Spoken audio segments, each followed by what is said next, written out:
ท่านอาจารย์พระครูใบดีกาประเสริฐประสันโนวัดพระธาตุเจ้าดอยสุเทพเป็นองค์เทศนาธรรมกราบนิมนต์ท่านอาจารย์พระครูใบดีกาประเสริฐประสันโนได้เมตตาขึ้นสุขมากครับผม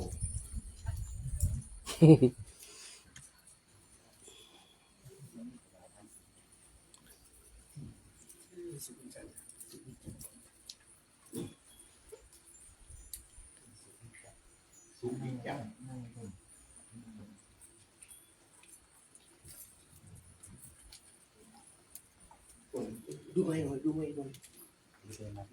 ยกับมาองค์เทศขึ้นสู่ธรรมาสแล้วนะครับขอรับเกียรติจากแม่สุจิลาธรรมณีนะครับอธิษฐานจิตจุดเทียนถวายซองธรรมครับผม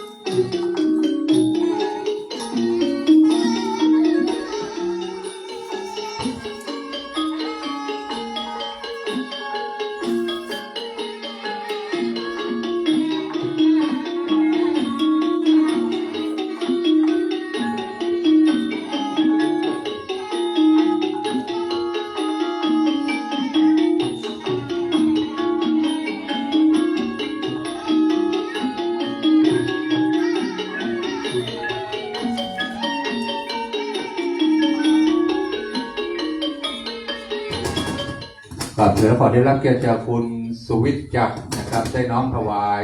พานดอกไม้เพื่อจะได้สัมปทานเบญจศีลนะครับ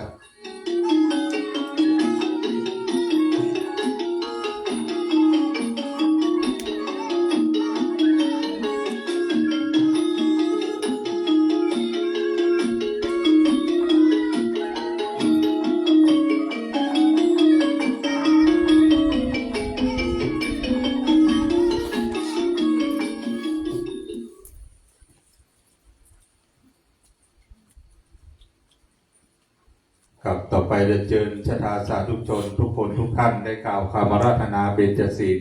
พร้อมกันนะครับมะยังพันเตวิสงวิสงลักขณาทายะเตชะระเนนะสหปัญจศีลานิยาจามาโทติยัมปีมะยังพันเตวิสงวิสงลักขณาทายะติสรเนนะสหปัญจศีลานิยาจามาตาติยัมปีมายังพันเตวิสงวิสงลักขณาทายะติสรเนนะสหปัญจศีลานิยาจามานะโมตัสสะภะคะวะโตอะระหะโตสัมมาสัมพุทธัสสะนะโมตัสสะภะคะวะโตอะระหะโตสัมมาสัมพุทธัสสะนะโมตัสสะภะคะวะโตอะระหะโตสัมมาสัมพุทธัสสะนะโมตัสสะภะคะวะโต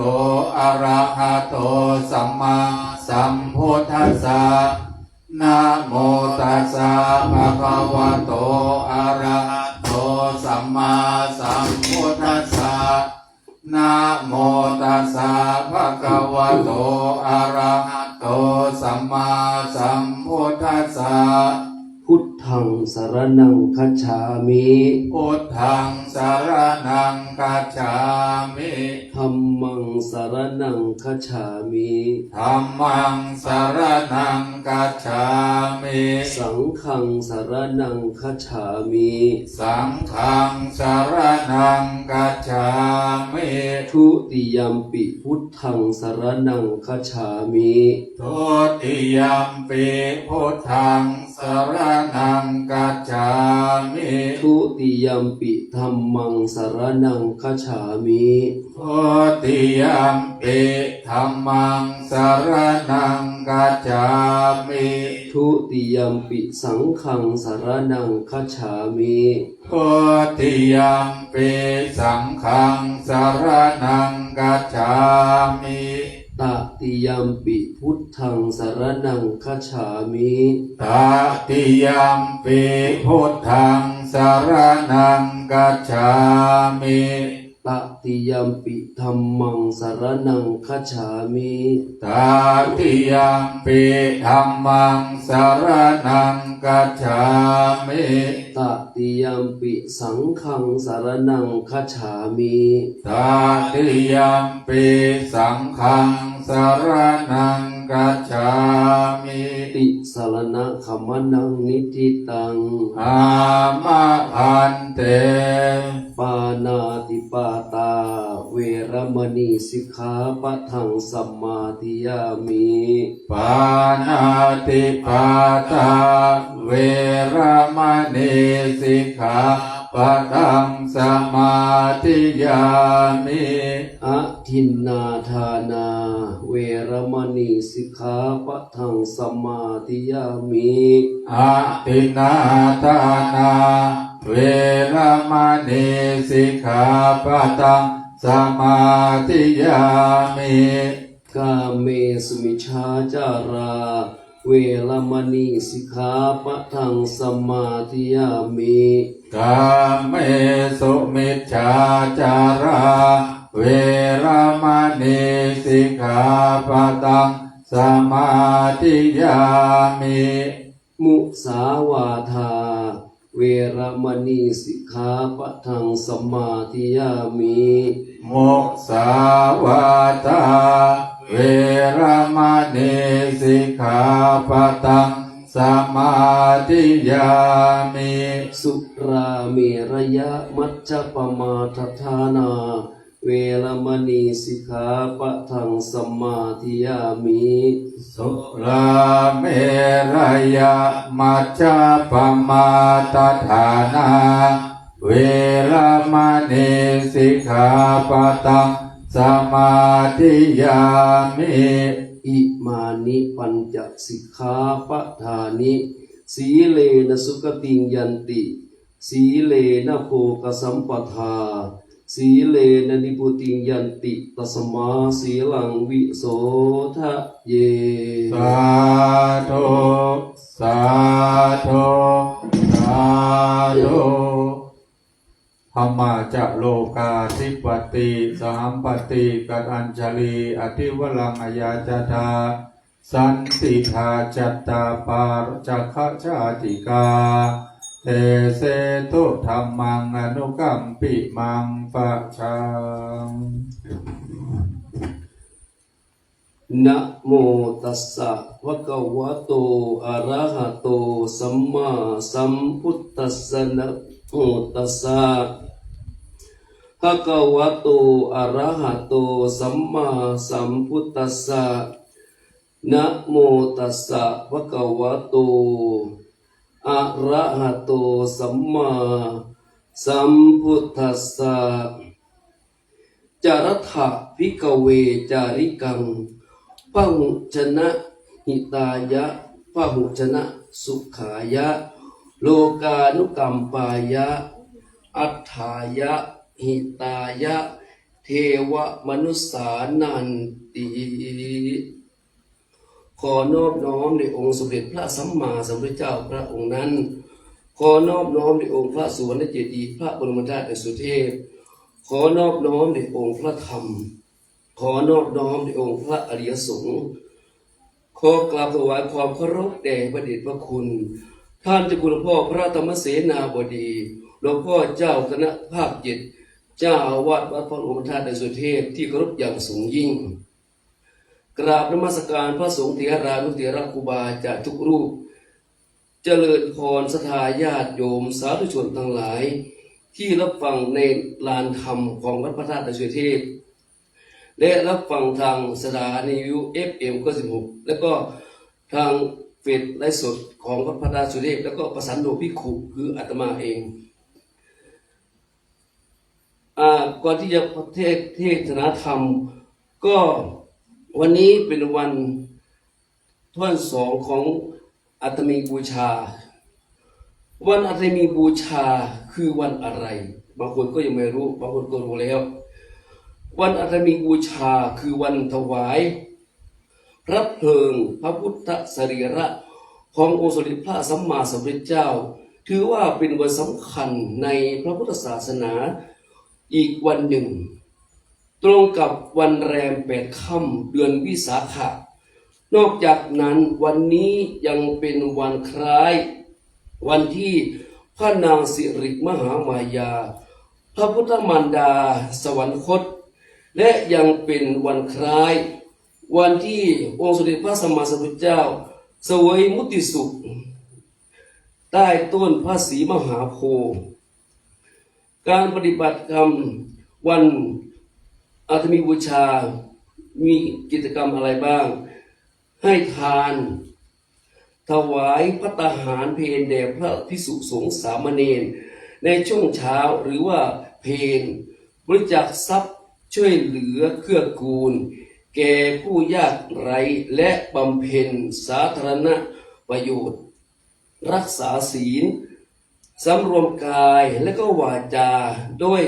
การรักษาศีล 5หรือศีล 8หรืออุโบสถศีลพร้อมทั้งบำเพ็ญเบญจธรรมสนับสนุนเจริญจิตภาวนาด้วยการไหว้พระสวดมนต์เป็นต้นอย่างวัดพระธาตุดอยสุเทพของเราก็มีทุกปีแต่วันประเพณีเตียวขึ้นดอยมีนานแล้วเป็น100 ปีแต่วันอาตมีบูชาก็มีมา 3-4 ปีมานี้จากการเมตตาของพระเดชพระคุณหลวงพ่อพระธรรมเสนาบดีก็มีให้มีการนำกิจกรรมวันอาตมีบูชาอาจจะเล่าไปมันก็นานเกินไปเนาะมันจะเวลาจะไม่พออาตมาจะแสดงพระธรรมเทศนาให้ศรัทธาญาติโยมได้รับฟังเอามือลงได้แล้วเนาะณโอกาสบัดนี้อาตมาภาพอยากได้แสดงพระสัทธรรมเทศนาขององค์สมเด็จพระสัมมาสัมพุทธเจ้าเพื่อชี้ธรรมสว่างใจเพื่อชี้ความเป็นไปของชีวิตที่เราท่านทั้งหลายไม่เคยได้คิดไม่ได้ฟังมาก่อนพอเป็นเครื่องการประดับสติปัญญาของท่านสาธุชนทั้งหลายเท่าที่เวลาอันสั้นๆเล็กน้อยนี้จะเอื้อประโยชน์ให้ตามสมควรสืบต่อไปท่านสาธุชนทั้งหลายหลังจากที่พระพุทธเจ้าของเราได้ทรงสั่งสอนธรรมแก่คนอื่นพอสมควรแล้วพระพุทธองค์ได้เสด็จกลับไปยังแคว้นของพระองค์เองและได้นำธรรมที่ทรงค้นพบนั้นไปแสดงแก่พระปยุรญาติและทำให้พระญาติทั้งหลายทั้งพระบิดาพระอนุชาพระกนิษฐาพระมเหสีคือพระนางพิมพาและพระราชโอรสคือพระราหุลนอกจากนี้ยังมีเหล่าพระญาติอีกนับได้ร่วม 20,000 กว่าคนได้ออกบวชตามพระองค์เหล่านี้แสดงว่าพระธรรมที่ทรงค้นพบนั้นนอกจากจะเพื่อมวลมนุษย์แล้วยังเป็นประโยชน์แก่พระปยุรญาติของพระองค์เองด้วยเมื่อเป็นเช่นนี้ย่อมทำให้พวกเรามั่นใจในพระพุทธองค์ว่าถ้าไม่ใช่ธรรมที่เลิศจริงพระพุทธองค์คงไม่ชักชวนให้พระปยุรญาติออกบวชตามพระองค์จนทิ้งราชสมบัติจากทางโลกให้ไร้ค่าเช่นนี้เป็นแน่แท้ท่านสาธุชนทั้งหลายพระพุทธเจ้าของเราทั้งหลายทรงนำธรรมมาเปิดเผยแก่ชาวโลกและนำความสุขมาแก่ชาวโลกทำให้เหล่ามวลมนุษย์ได้ตื่นขึ้นจากความหลับไหลทางปัญญาเมื่อพระพุทธองค์ของเราทรงตรัสรู้แล้วความจริงของโลกก็คือโลกที่เราอาศัยเกิด อยู่นี้ไม่มีพระเจ้าสร้าง มันเกิดได้เองด้วยปัจจัยต่างๆชีวิตของเราแต่ละคนไม่มีพระเจ้าสร้างแต่เกิดได้เองด้วยปัจจัยภายในของแต่ละคนถ้าปัจจัยที่จะทำให้เกิดยังมีอยู่ก็ยังจะเกิดอีกต่อไปแต่ถ้าปัจจัยที่จะทำให้เกิดหมดแล้วการเกิดก็จะไม่มีพระองค์ทรงค้นพบว่าชีวิตของคนเราแต่ละคนนั้นเกิดมาได้ด้วยตัณหาเป็นยางเหนียวภายในใจประกอบกับความเข้าใจผิดจึงได้มีการกระทำไปต่างๆนานาตามความเข้าใจผิดนั้นและเพราะการกระทำนั้นจึงส่งผลให้ปฏิสนธิจิตได้ปัจจัยในการเกิดและทำให้เป็นเกิดได้ในภพต่างๆวนเวียนกันอยู่เช่นนี้เป็นเวลานานพระพุทธองค์ทรงเปรียบเทียบว่าชีวิตเราแต่ละคนนั้นเหมือนกับคนเกิดขึ้นของต้นไม้คือต้นไม้มียางเหนียวที่เมล็ดถ้าเมล็ดต้นไม้นั้นมียางเหนียวอยู่มีพื้นดินที่จะเพาะปลูกให้เกิดได้และได้น้ำเป็นส่วนประกอบเมล็ดต้นไม้นั้นก็สามารถเพาะปลูกให้งอกงามเจริญเติบโตขึ้นมาได้ส่วนสิ่งมีชีวิตไม่เพียงแต่มนุษย์เราเท่านั้นแต่ยังหมายรวมถึงสัตว์เดรัจฉานอื่นๆด้วยก็เหมือนกันถ้ายังมีตัณหาในจิตใจอยู่และได้พบที่เกิดเป็นเหมือนพื้นดินและได้กรรมที่ทำลงไปเพราะอวิชชาเป็นตัวหล่อเลี้ยงเหมือนน้ำทั้งสามอย่างนี้รวมกันก็ทำให้ชีวิตเกิดขึ้นได้เองการที่พระพุทธองค์ทรงนำความจริงนี้มาเปิดเผยทำให้เหมือนปลดแอกความเข้าใจผิดออกจากจิตใจของเหล่ามนุษย์ทำให้คนจำนวนมากพ้นจากความเป็นทาสแห่งตัณหาเกิดปัญญาสว่างขึ้นมาในจิตใจและได้หลุดพ้นจากพันธนาการแห่งการเกิดและนิพพานไปแล้วจำนวนมากท่านสาธุชนพุทธบริษัททั้งหลายหลังจากที่มีผู้รู้ตามพระองค์และได้บวชตามพระองค์พระพุทธองค์ทรงพระสาวกเหล่านั้นให้แยกย้ายกันนำความจริงนี้ไปเปิดเผยแก่ชาวโลกด้วยพระดำรัสที่ว่าจรัตถะภิกขเวจาริกังพหุชนะหิตายะพหุชนะสุขายะโลกานุกัมปายะอัฏฐายะหิตายะเทวมนุสสานังซึ่งแปลเป็นใจความว่าดูก่อนภิกษุทั้งหลายพวกเธอทั้งหลายจงจาริกไปเพื่อประโยชน์แก่คนจำนวนมากเพื่อนำความสุขไปเพื่อมหาชนเพื่ออนุเคราะห์แก่ชาวโลกเพื่ออัตประโยชน์ทั้งแก่เทวดาและมนุษย์ทั้งหลายเถิดบรมธรรมทั้งหลายที่พระพุทธองค์ตรัสรู้นั้นว่าได้รวมแล้วพระองค์ทรงมุ่งหวังเพื่อประโยชน์เหล่ามนุษย์ให้หลุดพ้นจากจะเป็นแก่นสารหลักความจริงแล้วถ้าพระพุทธองค์จะทรงหวังประโยชน์ส่วนตัวแล้วพระพุทธองค์สามารถที่จะนิพพานได้เมื่อ91กับที่แล้วในสมัยพระพุทธเจ้าพระนามว่าทีปังกรแต่พระองค์ไม่ปรารถนาที่จะนิพพานไปเพียงพระองค์เองจึงได้ตั้งจิตปรารถนาพุทธภูมิเพื่อเป็นพระพุทธเจ้าเพื่อโปรดสัตว์จำนวนมากและพระพุทธองค์ทรงได้ทำสำเร็จแล้วตามปณิธานที่ทรงตั้งไว้ธรรมที่ทรงสั่งสอนชาวโลกมาตลอด45พรรษานั้นรวมแล้วได้ 84,000 พระธรรมขันธ์แม้จะเป็นธรรมที่มนุษย์มากมายเช่นนี้ที่พวกเราแม้จะร่ำเรียนกันนับเป็น100 ปีก็ไม่อาจเข้าใจได้ทั้งหมดแต่พระพุทธองค์ทรงตรัสว่าธรรมนั้นเพียงกำมือเดียวเท่านั้นถ้าเทียบกับความรู้ทั้งหมดที่ พระองค์ตรัสรู้มาท่านสาธุชนทั้งหลายบัดนี้บรมศาสดาที่เป็นที่พึ่งของเหล่ามนุษย์ที่แล้วก็เทวดาได้ปรินิพพานดับขันธ์ไปแล้วทิ้งไว้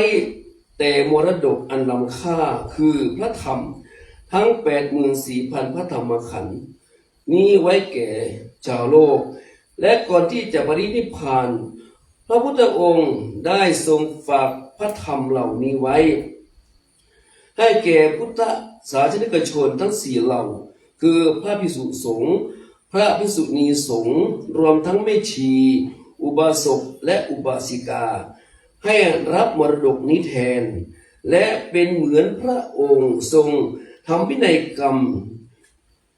ยกพระธรรมคำสอนเหล่านี้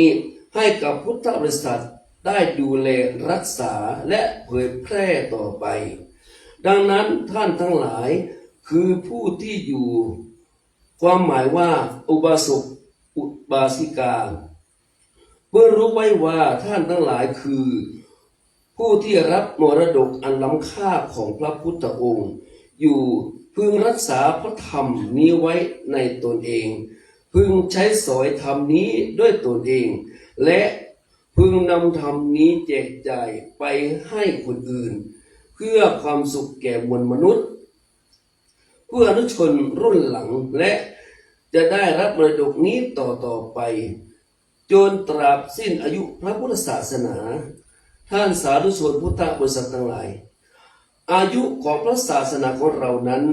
นับวันแต่จะนับถอยหลังเข้าไปทุกขณะเปรียบเหมือนคนที่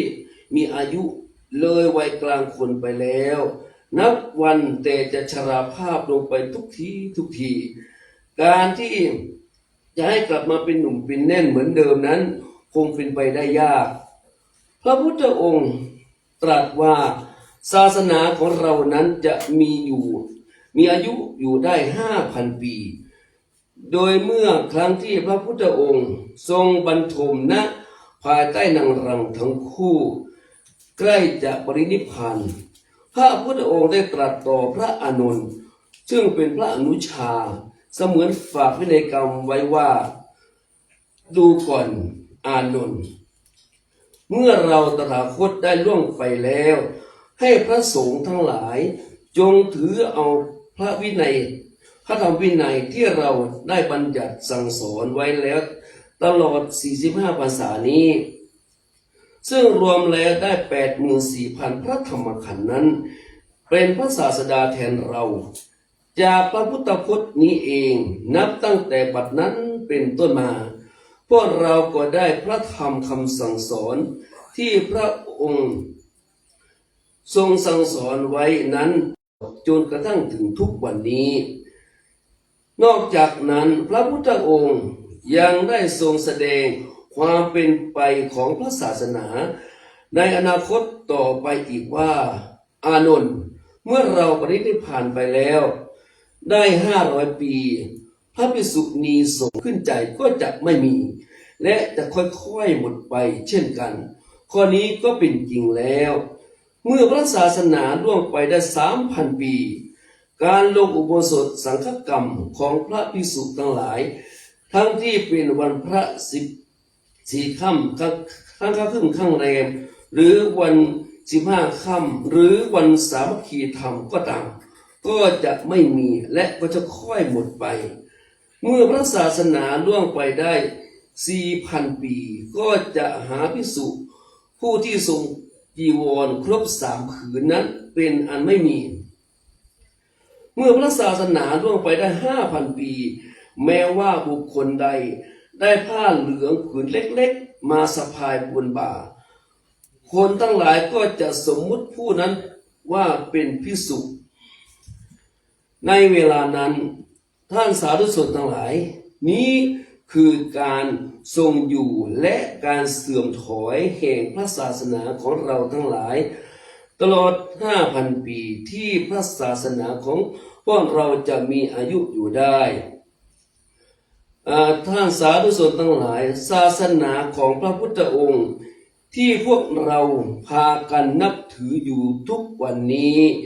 จะไปสิ้นสุดณวันวิสาขบูชา ซึ่งตรงกับวันพุธเดือนพฤษภาคม ปีพ.ศ. 5000 ปีชวด ในฤดูร้อนณเวลาใกล้รุ่ง เมื่อมองเห็นแสงอรุณุทัยโพ้นขึ้นขอบฟ้าพอดี ณ บัดนั้นเอง พระบรมสารีริกธาตุที่มีอยู่ทุกหนทุกแห่งทุกพระเจดีย์ในที่ทุกสถาน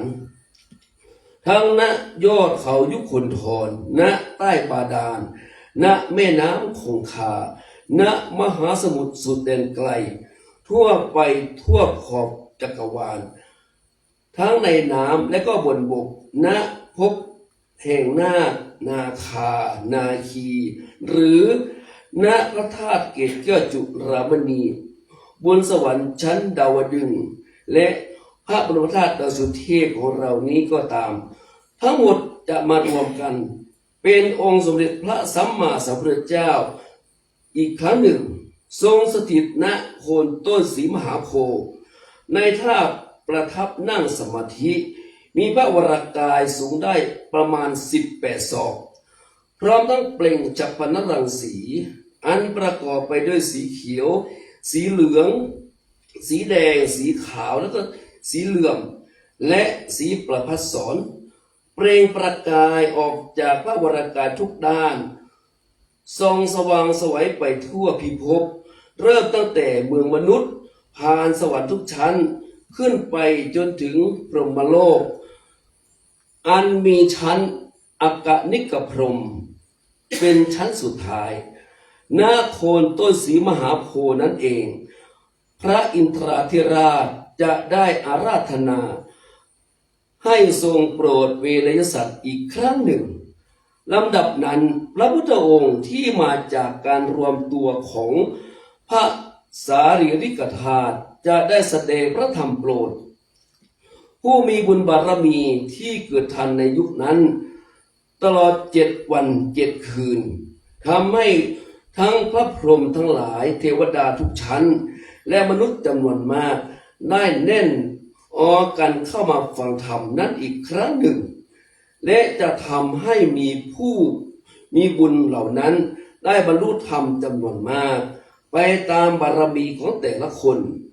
เมื่อสิ้นวันที่7ลงไปแล้วพร้อมกับแสงอรุณุทัยส่องแสงขึ้นบนขอบฟ้าในทางทิศตะวันออกพระบรมสารีริกธาตุทั้งหมดก็จะอันตรธานไปสิ้นจะไม่มีมนุษย์คนใดหรือเทวดาหรือพระพรหมท่านใดสามารถพบเห็นและได้กราบไหว้นมัสการพระบรมสารีริกธาตุนั้นอีกต่อไป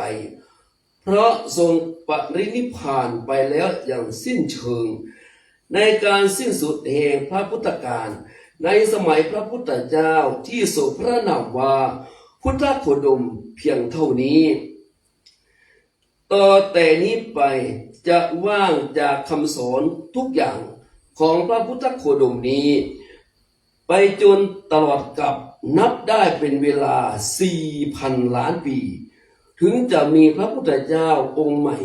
อุบัติขึ้นมาตรัสรู้อริยสัจธรรมนี้อีกซึ่งพระพุทธเจ้าองค์ต่อไปนั้นจะมีพระนามว่าพระศรีอริยเมตไตรท่านสาธุชนทั้งหลายการบำเพ็ญบารมีเป็นพระพุทธเจ้านั้นนับว่ามีความอดทนมากยิ่งกว่าสิ่งอื่นมากมายหลายล้านเท่าเลยทีเดียวทั้งจะต้องตั้งพระทัยอย่างเด็ดเดี่ยวอย่างมุ่งมั่นประกอบด้วยพระเมตตาต่อสรรพสัตว์อย่างหาที่สุดมิได้ยกตัวอย่างพระพุทธเจ้าของเรานี้พระองค์ทรงบำเพ็ญเพียรมาและได้ตั้งสัจจะเพื่อหวังเป็นพระพุทธเจ้านี้มาเป็นเวลามากมายและบางชาติก็เกิดความท้อพระทัยจึงทรงเลิกล้มคำอธิษฐานนั้นเสียครั้นชาติต่อมาเมื่อมีความอุตสาหะขึ้นมาอีกก็ทรงตั้งปณิธานใหม่และก็ทรงล้มเลิกไปเสียในชาติต่อมา เป็นอย่างนี้อยู่เป็นเวลานานถึง4อสงไขยและอีกแสนมหากัปซึ่งในแต่ละกัปนั้นท่านว่าเป็นเวลานานประมาณ 4,000 ล้านปี แล้วก็เป็นเวลาที่นานเกินกว่ากฎกลับขึ้นไปจนนับไม่ได้ ท่านก็นับว่าเป็นอสงไขยแปลว่านับไม่ได้ หรือเกินกว่าจะนับเป็นกับได้ และพระพุทธเจ้าของเรานี้ก็ทรงบำเพ็ญบารมีนี้มานานได้4อสงไขยนอกจากนี้เศษอสงไขยยังนับได้อีกเป็นแสนมหากัปบารมีที่บำเพ็ญมาทั้งหมดนั้นไม่ใช่เพียงเพื่อพระองค์เองเท่านั้น แต่เพื่อพวกเราทั้งหลายนี้เองเป็นหัวใจสำคัญเพราะฉะนั้นขอท่านสาธุชนทั้งหลายจงภาคภูมิใจเถิดว่าพวกเรามีพระศาสดาที่เปี่ยมด้วยพระเมตตาต่อสัตว์โลกยากที่จะมีศาสดาใดในโลกนี้เสมอเหมือนได้และขอย้ำอีกครั้งหนึ่งว่าถ้าพระพุทธเจ้าจะทำเพื่อพระองค์เองนั้นพระองค์สามารถที่จะนิพพานไปนานแล้วแต่ที่ทรงเหนื่อยสู้อุตสาหะบำเพ็ญบารมีมาหลายชาตินี้ก็เพื่อโพธิญาณและโพธิญาณนี้ก็เพื่อสรรพสัตว์ทั้งหลายรวมทั้งพวกเราทุกคนที่อยู่ณสถานที่นี้ด้วยดังนั้นขอให้ท่านสาธุชนทั้งหลายจงรับมรดกอันล้ำค่านี้ไว้และรักษาปฏิบัติตามเพื่อส่งมอบหลักธรรมทั้ง 84,000 พระธรรมขันธ์เหล่านี้ให้อนุชนรุ่นหลังสืบต่อไปเทศนาปริโยสาเนในที่สุดเองพระธรรมเทศนาอาตมาภาพขออ้างอิงเอาพระพุทธพระธรรมพระสงฆ์และสิ่งศักดิ์สิทธิ์ในวัดพระบรมธาตุสุทธิเทพแห่งนี้จงโดนบันดาลให้ท่านสาธุชนทั้งหลายจงมีแต่ความสุขความเจริญมั่งคั่งด้วยทรัพย์สมบัติมากมายเจริญด้วยอายุวันนะสุขะพละมีอายุยืนยาวนานมีผิวพรรณผ่องใสมีจิตใจเป็นสุขและมีพละกำลังเพื่อแข็งที่สมบูรณ์แข็งแรงด้วยลาภยศสรรเสริญสุขตลอดไปด้วยกันทุกท่านทุกคนเทินแสดงพระธรรมเทศนามาก็พอสมควรแก่เวลาจึงขอสมมุติยุติลงคงไว้เพียงเท่านี้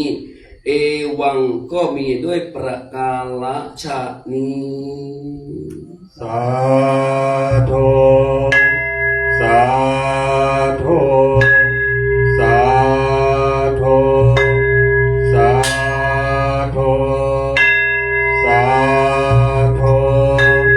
สาธุสาธุสาธุสาธุกับพระธรรมเทศนาเทศนามรดกขององค์พระสัมมาสัมพุทธเจ้า5,000 พระวรรษาเป็นการน้อมถวายเป็นพุทธสักการะต่อองค์พระสัมมาสัมพุทธเจ้าเนื่องในวันอัฐมีบูชาที่จะเวียนมาถึงในแห่ง8 ค่ำข้างหน้านี้เราประพฤติปฏิบัติตั้งแต่วันวิสาขบูชาต่อถึงวันอัฐมีบูชาเป็นมหาบุญหากุศลภายใต้ร่มบารมีธรรมพระเดชพระคุณหลวงพ่อน้อมนำคณะศรัทธาสาธุชนเฮาท่านทั้งหลายตลอด8 วันที่ผ่านมานั้นคณะศรัทธาสาธุชนที่เปิ้นเป็นข้าราชการฝ่ายจังหวัดเชียงใหม่ได้มาร่วมในพิธีส่วนในภาคกลางคืน7 คืนนี้จะเป็นการประพฤติวัดปฏิบัติธรรมของคณะศรัทธาสาธุชนกรมวัดพระธาตุเจ้าดอยสุเทพติดจองห้องวัดได้ประพฤติปฏิบัติเป็นบุญเป็นกุศลกัน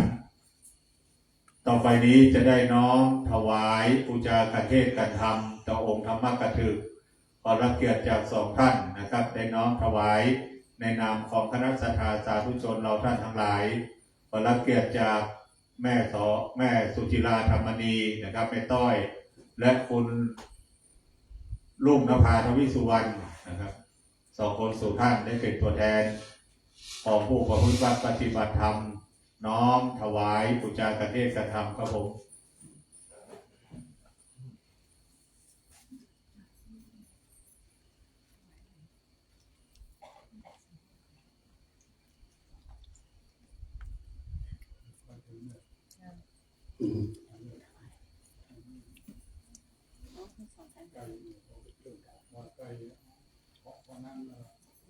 ไอ้ไก่ครับไอ้ไก่รีบน้ำครับนะครับรีบน้ำสา สาธุสาธุสาธุ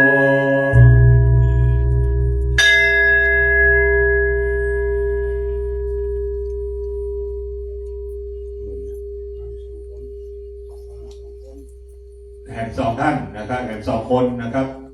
น้องปฏิกะละนะครับกับ2 คน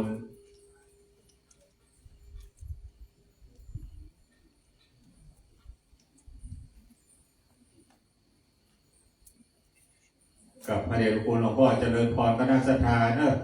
ได้มาร่วมบุญร่วมกุศลเอามือ10 นิ้วของท่านนั้นประนมเหมือนดอกบัวนะครับน้อมถวายปูจาก็เป็นบุญเป็นกุศลนะครับ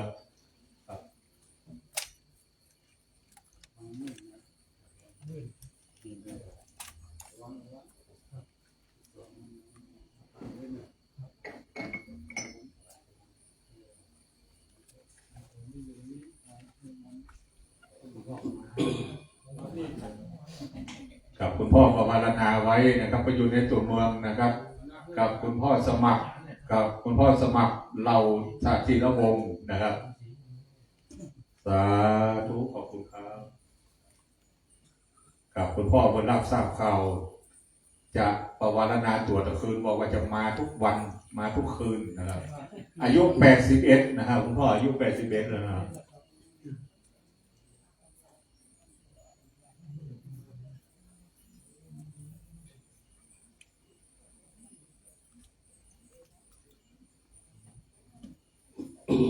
กับท่านที่มีน้ำนะครับเตรียมตรวจน้ำรับพรอันเป็นมังคละเป็นมงคลณบัดนี้ยะถาวาริวหาปุราปาริปุเรนติสาครังเอวะเมวะอิโตตินังเปตานังอุปกปปติอิชิตังปฏิตังตุมหังคิปะเมวะสมินสตุสเปปุริตุสังกปาจันโทปนารโสยถามณีโชติรโสยถาสัพพิติโยวิวัชชันตุสัพพะโรโควินัสสันตุมาเตภวัตวันตรายโยสุขีทีขายุโกภวะอภิวาทนาสีริสนิจังวุฒาปัจจายโนจัตตารโอธรรมาวตันติอายุวันโนสุขังภะลังสาธุสาธุสาธุกับต่อไปนี้เราจะกล่าวคำแผ่เมตตาให้กับสรรพสัตว์และแผ่เมตตาให้กับตัวเองคือทุกท่านว่าตามผมนะครับสัพเพสัตตาสัพเพสัตตาสัตว์ทั้งหลายสัตว์ทั้งหลายที่เป็นเพื่อนทุกข์ที่เป็นเพื่อนทุกข์เกิดแก่เจ็บตายเกิดแก่เจ็บตายด้วยกันทั้งหมดทั้งสิ้นด้วยกันทั้งหมดทั้งสิ้นอเวราโหนตุอเวราโหนตุจงเป็นสุขเป็นสุขเถิดจงเป็นสุขเป็นสุขเถิดอย่าได้มีเวรอย่าได้มีเวรซึ่งกันและกันเลยซึ่งกันและกันเลยอัพยาปัชชาโหนตุอัพยาปัชชาโหนตุจงเป็นสุขเป็นสุขเถิดจงเป็นสุขเป็นสุขเถิดอย่าได้พยาบาทเบียดเบียนอย่าได้พยาบาทเบียดเบียนซึ่งกันและกันเลยซึ่งกันและกันเลยอนีคาโหนตุอนีคาโหนตุจงเป็นสุขเป็นสุขเถิดจงเป็นสุขเป็นสุขเถิดอย่าได้มีความทุกข์กายอย่าได้มีความทุกข์กายทุกข์ใจเลยทุกข์ใจเลยสุขีอัตตานังสุ สุขีอัตตานั ป ง ริหารันตุ ปริหารันตุ จงมีความสุขกาย จงมีความสุขกาย สุขใจ สุขใจ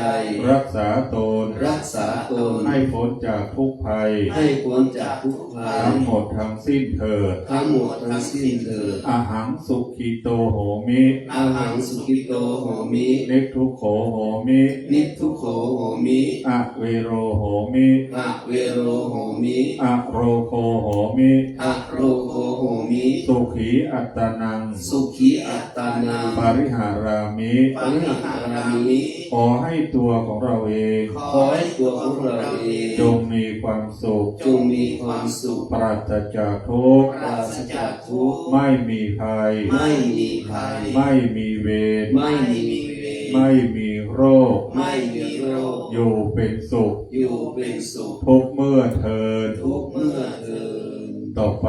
เข้าสู่ภาวนาใหม่กำหนดลมหายใจเข้าลมหายใจออกของเราเอาเข้าคู่ลมหายใจปฏิบัติณบัดนี้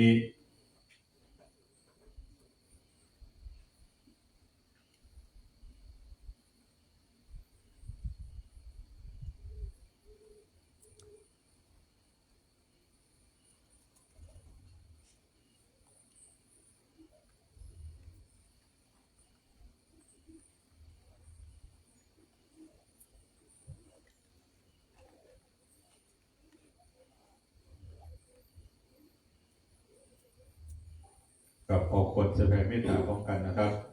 อิตังตานากัมมังเนปานาปัจจยโยโหโตโนนิจังอิตังศีลากัมมังเนปานาปัจจยโยโหโตโนนิจังอิตังภาวนากัมมังเนปานาปัจจยโยโหโตโนนิจังยังกินเจโกสาลังกัตตปังกัมมังสะเปหิกาเตหิกาตังปุญญังโนอาโนโมทันโตโสนันโตพนโตเยเทวาสามิงตาเนอาเทกาตาเทกาโยกาสัทธาหนโตสัพพสัตตานังโสเขอาตานังปาเรหารันโตมาตากิตาโสกิตาหนโตตุขาพระมนจันโตสัพเพยาตากาโสกิตาหนโตตุขาพระมนจันโตสัพเพอะยาตากาโสกิตาหนโตตุขาพระมนจันโตสัพเพปิสาสัพเพยะสาสัพเพเปตาโสกิตาหนโตตุขาพระมนจันโตสัพเพนักกัตตาโสกิตาหนโตตุขาพระมนจันโตสัพเพเท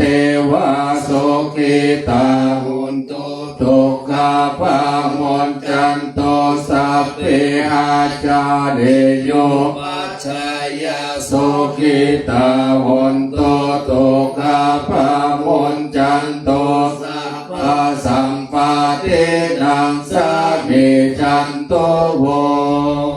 วันธาเมพุทธังสัพพังเมโทสังฆามาธาเมพันเตวันธาเมธัมมังสัพพังเมโท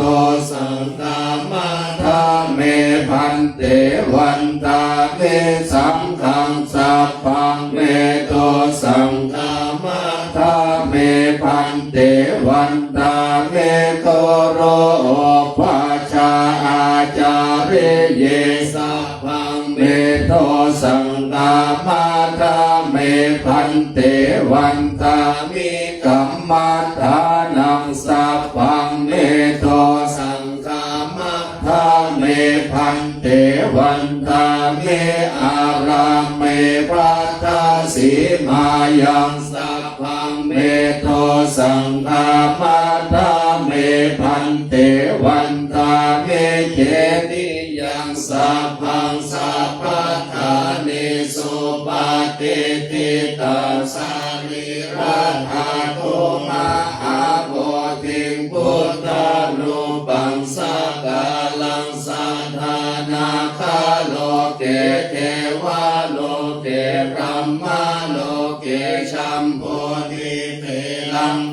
ติเปสานิราธาโตโยเกสาธาโตโยอาราหันตาธาโตโยเจติยังกันทะโกตินจาตุราสิติคาหังสิธัมมะขันติสัพเพสังปาราเจติยังอาหังวันทาเมสาภาโสต่อไปกล่าวคำไหว้คำปูจาพระบรมธาตุโดยสุเทพให้ว่าพร้อมกันไปเลยนะครับนะโมตัสสะภะคะวะโตอะระหะโตสัมมาสัมพุทธัสสะนะโมตัสสะภะคะวะโตอะระหะโตสัมมาสัมพุทธัสสะนะโมตัสสะภะคะวะโตอะระหะโตสัมมาสัมพุทธัสสะสุวรรณเจติยังเกสาวรามาทาลุงคังวาลัญญาตาตงโสเทวานามาตังนาราเทเวหิสัพพะโพชิตังอาหังวันทามิสัพพะทาปัญญาวาอาสาเมงเยวาจันทิมาเอวะคารยังเอตกาตาเยสาสนาเมยานิเกเตโมฆะปาทามาวารังอาปายาเนวารนังอาราหังสาคาโสปานังปาทามังโอปาชังพาหาเปตวาปาทาจิวารังยังชาตังสังฆมัจเจโอชาสวากราบหนึ่งกราบสองกราบสามปวดหน่อยก่อนเดินได้ก่อน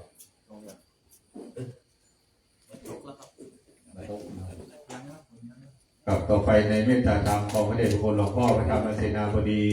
เดี๋ยวได้นำคณะสงฆ์คณะสถาสาธุชนคณะเยาวชนทำการประทับศีลเวียนเทียนรอบองค์พระสุวรรณเจดีย์พระบรมธาตุดอยสุเทพให้ตั้งมั่นด้วยสตินะครับเพราะว่าพื้นอาจจะลื่นนิดนึง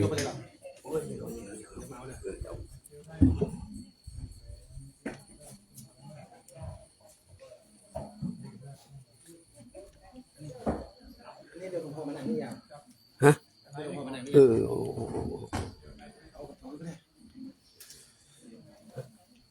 ทำวันนี้ปิโสภะคะวะอะระหังสัมมาสัมพุทโธวิชชาจารานะปันโนสุขโตโลกาวิโทอนุตตโรปุริสธรรมสาราสัทธาเทวามนุสานังพุทโธภะคะวะติสาวะโตภะคะวะตะโมสันติโกอาคาลิโกเอหิปัสสิโกโอปันนายโกปัจจตังเวทิตาโพวินโยหิติสุปฏิโนภะคะวะโตสา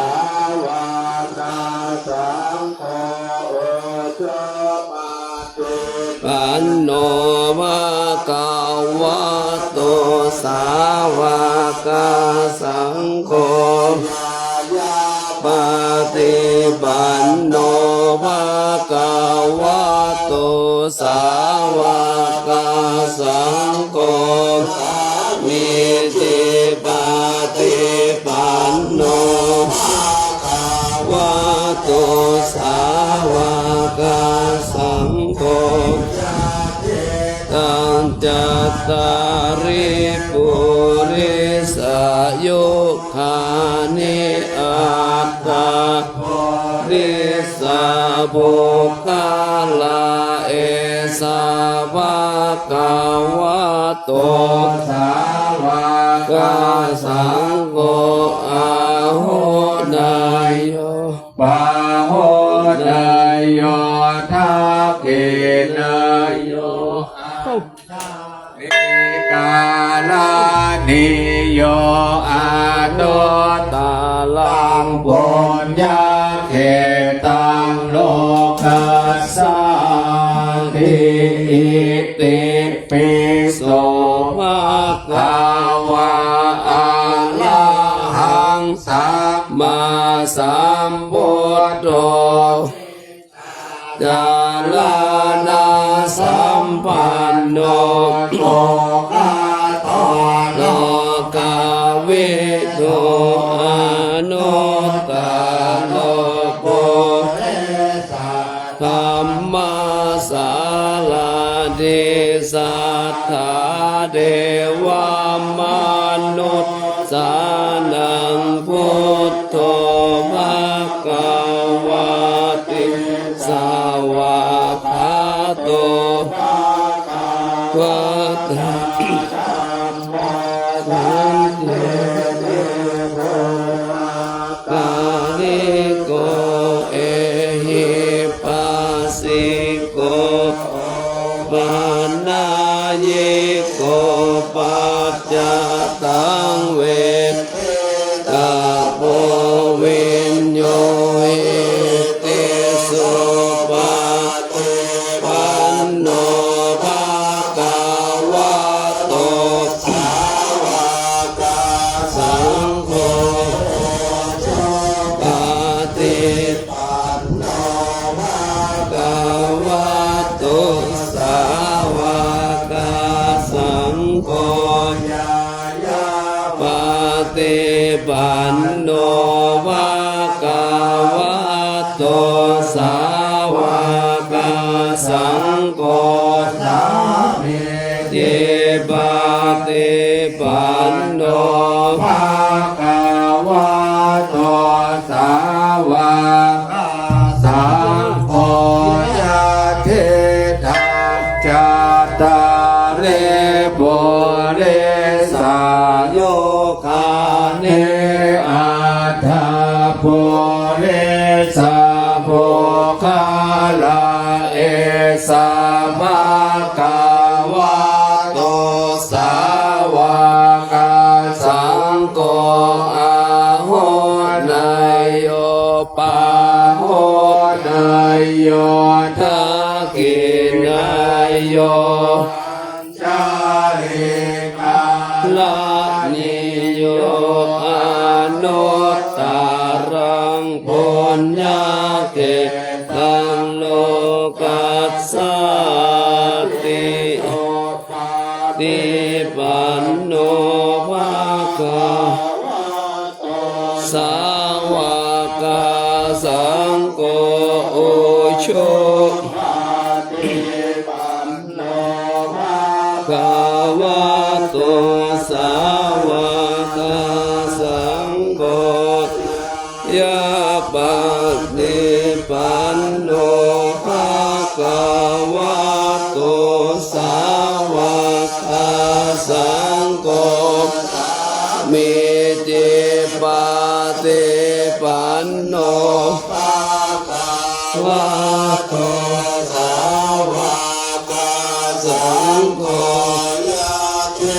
ธัมจัตตาริปุริสายุคานิอัตตาริสา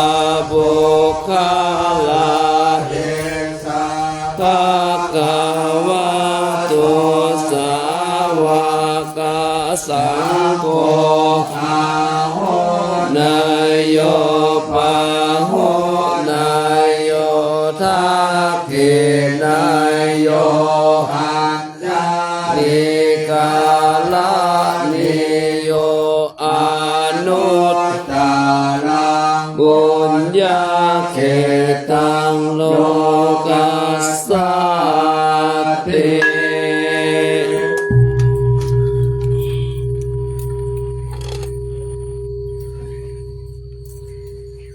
กับวันนี้ภายใต้ร่มปานมีธรรมพระเดชพระคุณหลวงพ่อพระธรรมเสนาบดีได้นำคณะสงฆ์คณะสามเณร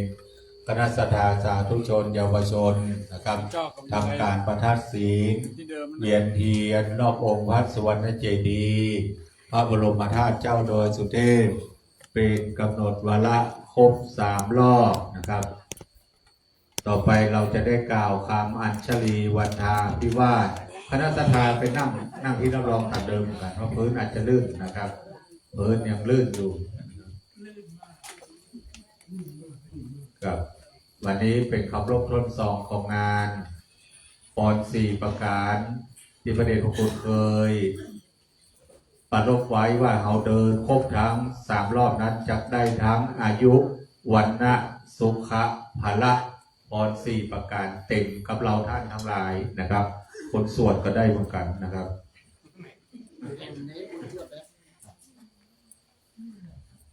กับพร้อมแล้วนะครับปนมมือ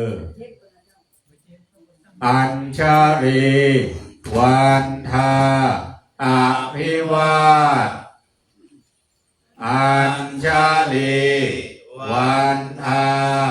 อภิวาทอัญชลีวันทาอภิวาทอัญชลีวันทาอัญชลีเบื้องท้ายนี้วันตาน้อยในเมตตาบารมีธรรมกรรมฐานของพระเดชพระคุณหลวงพ่อพระธรรมเสนาบดีมังคละและมงคลอย่างสูงณบัดนี้น้อมกายลงเล็กน้อยวันทามิพันเตสัพพังอาปังคามาธาเมพันเตมายากาตังบุญยังสามินาอาโนโมทิตาพังสามินากาตังบุญยังไมหังตาทัพพังสาธุสาธุอนุโมทามิ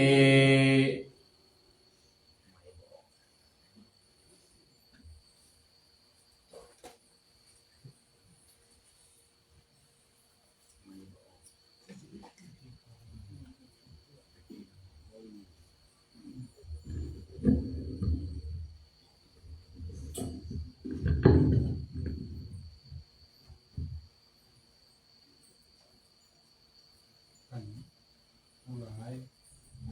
วันนี้เรามีโชคดีมีวาสนาได้ร่วมกันมาประกอบพิธี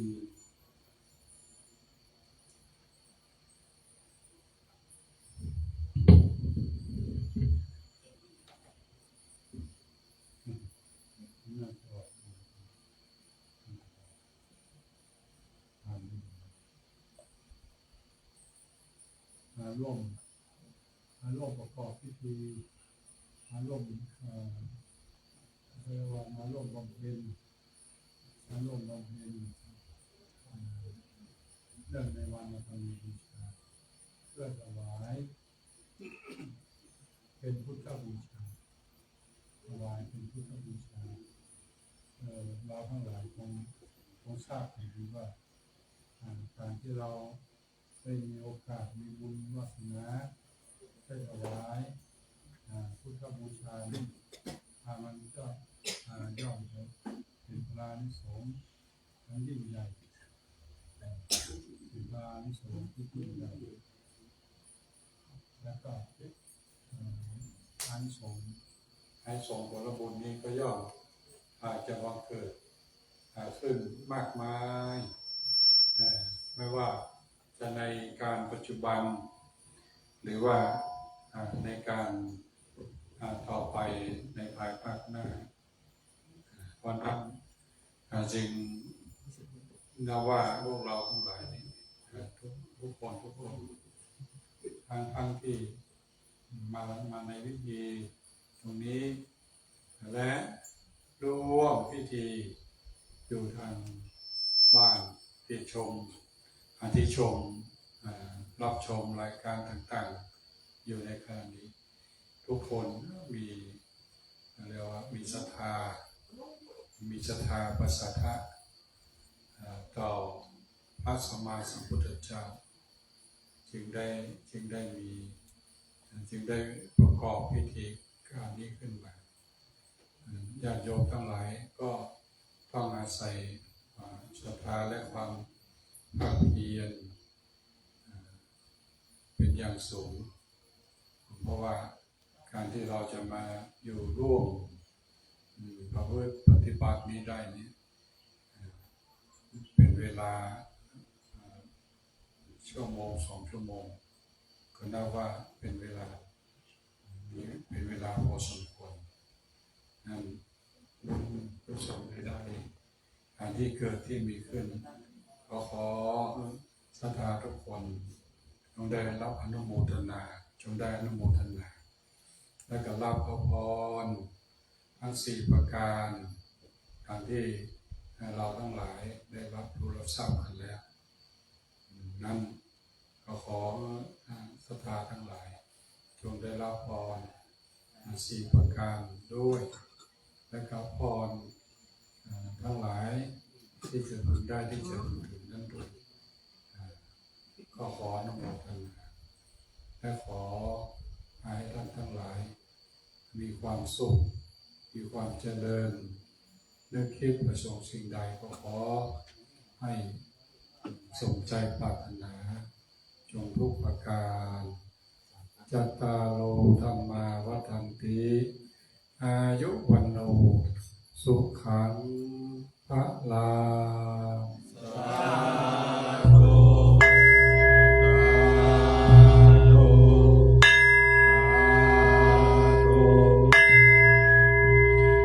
ครั้งหนึ่งพนมมือนะครับอัญชลีวันทาอาภิวาทอัญชลีวันทาอาภิวาทอัญชลีวันทาอาภิวาทอัญชลีวันทาอัญชลี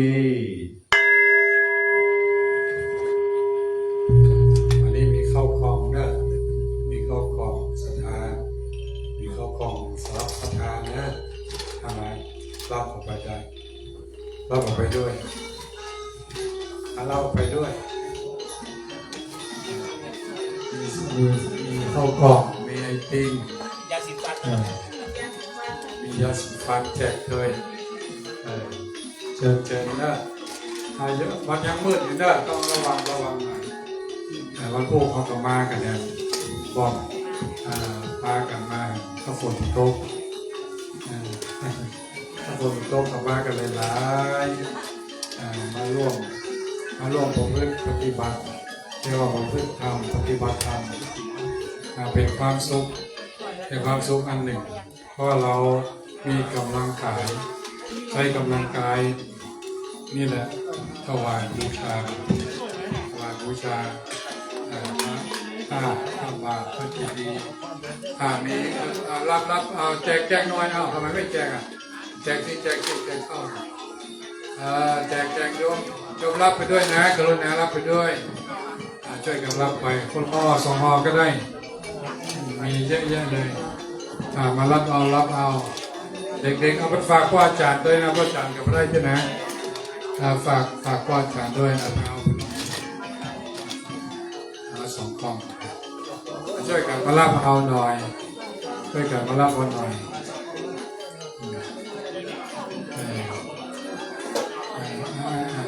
งานนี้พวกเราไม่เกี่ยวเราผ่านไปได้ไม่ใช่ของเราไม่ใช่เรื่องของเราถ้าเราได้แต่น้ำ ไป